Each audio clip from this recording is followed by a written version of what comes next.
Are you a student, hobbyist, or engineer trying to figure out oscilloscope bandwidth? Have you ever worried about choosing the wrong one?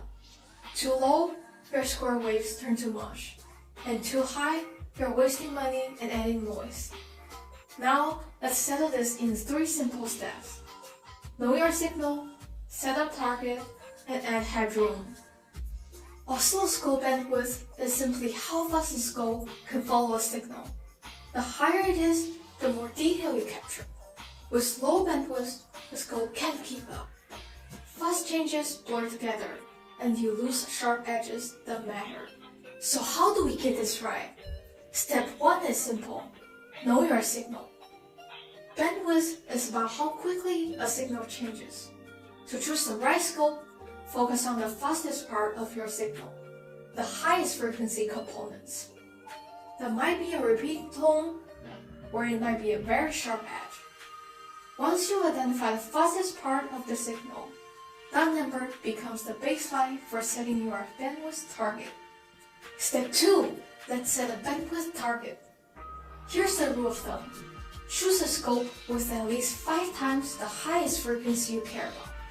Because signals are not just their fundamental frequency. They're built from harmonics, and without those, your waveform loses shape. So 5 times makes sure the scope catches enough detail for accurate measurements.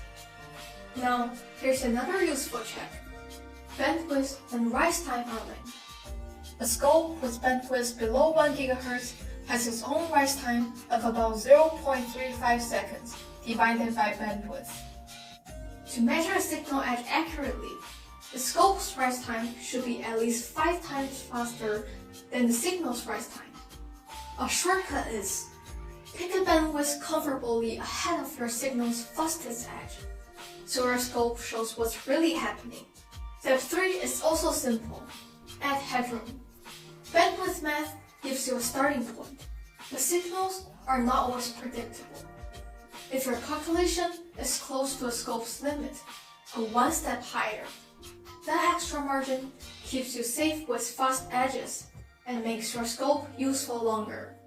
For example, if you calculate 50 MHz, don't just stop there. Jump to 100 MHz. Actually, many engineers aim for about 10 times the highest frequency to stay safe and future-proof. Now, what happens if you don't have enough bandwidth? Let's look at 3 common problems.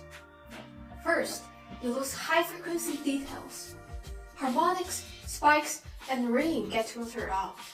A square wave that should look crispy now looks rounded, just like this one.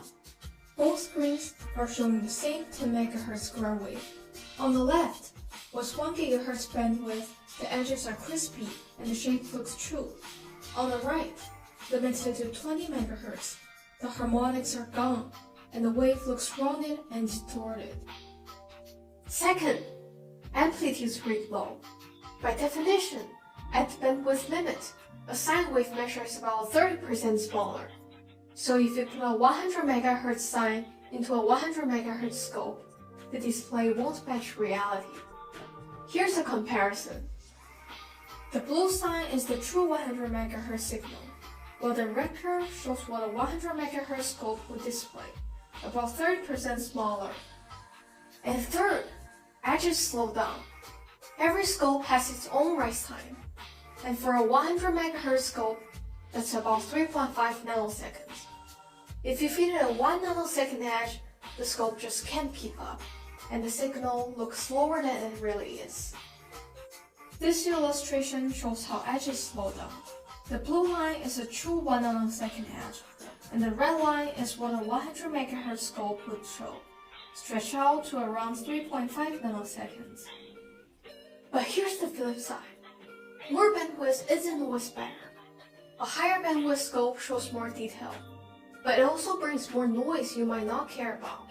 For small signal tests, you can capture the signal first, then use a 20 MHz bandwidth limit to clean it up. Quick recap. Step 1, know your signal. Step 2, set a target, at least 5 times the highest frequency, or use rise time rule. Step 3, add headroom. Too little bandwidth hides detail, and too much adds noise.